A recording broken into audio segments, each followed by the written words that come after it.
Well, hello guys, so we are here again with another review from Inside Geeks. This time we're gonna review the article that we have started with the unboxing, which is the Sapphire RX580 Nitro Plus 8GB version. Probably already seen the unboxing video, but if you haven't, please check the description because it's a good intro video. And as you might be watching right now, we're playing Borderlands on background, and this is just to show you the performance of the graphics card, but sometimes you will see some stutters. But if you notice the CPU utilization, these stutters are caused by CPU limits and not the graphic cards itself, because while using OBS, since we're just using a Ryzen 5 2400G, the 4 cores 8 threads is a bit limited. But now let's start with the graphics tests. So we run 3D Mark because it's a standard test, and we see that it gets around 12K on Firestrike when comparing with the Sapphire RX560 Pulse 4GB version.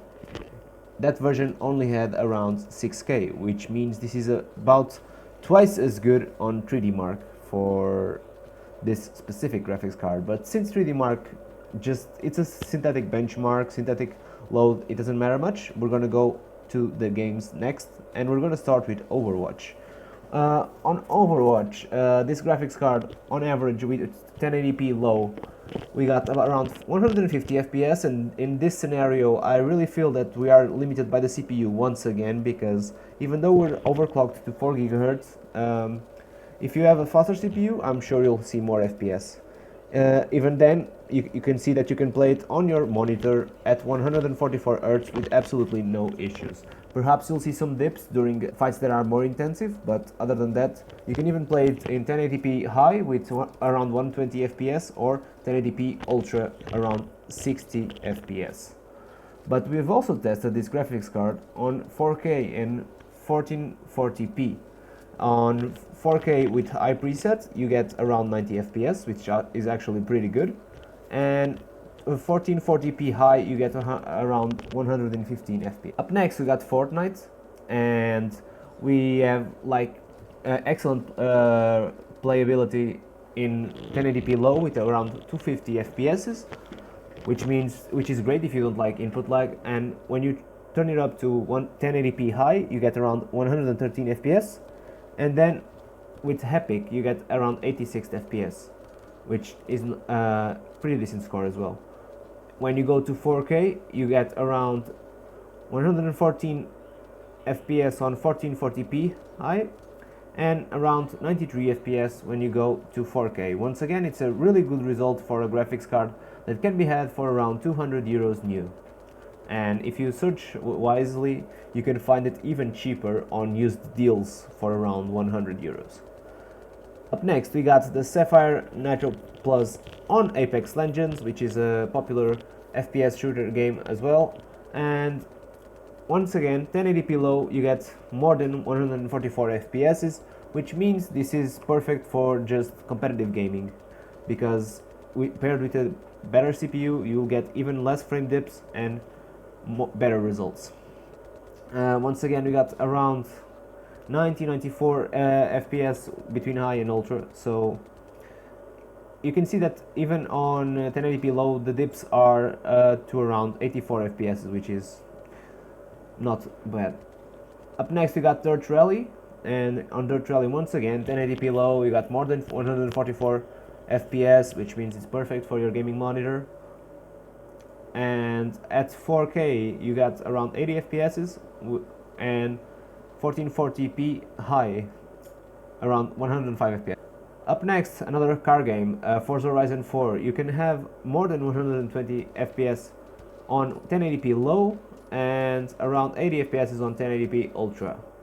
Up next we got the Borderlands 3, because we wanted a new AAA game, and we got around 85 FPS on 1080p low, which is not quite enough for iRefresh gaming, but I'm sure that if you pair it with a better CPU, you will see these results get better. And as drivers mature, since Borderlands 3 is a relatively new game, I'm sure you will get better performance as time goes by, because people usually say that AMD graphics cards age like fine wine, because they usually only gain performance, even though this is already a pretty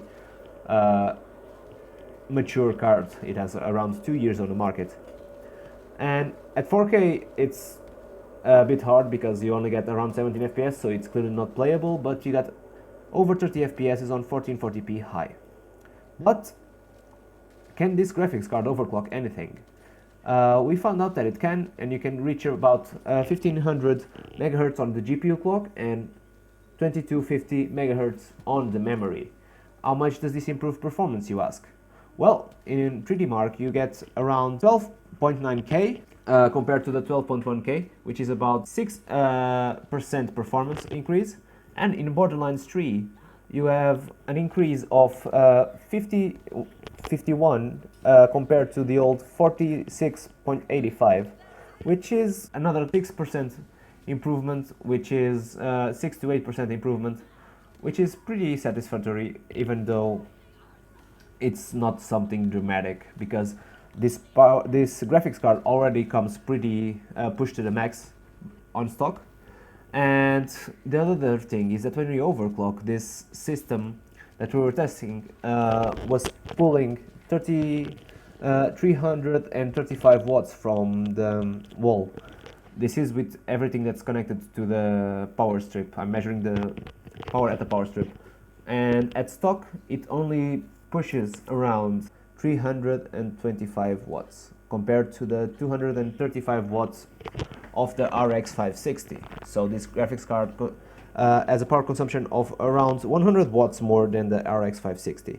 This is in firm arc situations, because if you only watch it while gaming, it's around 260 watts when overclocked and 245 watts stock. This is for gaming. The other one results are for firm arc, which is a synthetic load and not what you usually see during games.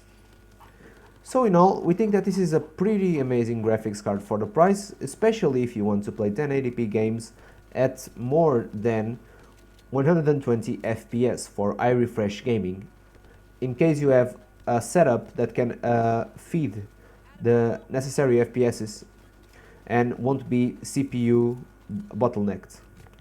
Because people with older systems might be bottlenecked by the CPU, because in high refresh gaming situations it's always the CPU that goes first usually. But this RX580, it's amazing price, because you can find it new for around 190 euros and you can play pretty much everything at 1080p. At least anything that has released in the last 2 years or so. And even like Borderlands 3, a new game, you can play it at around 90 FPS, which is pretty amazing.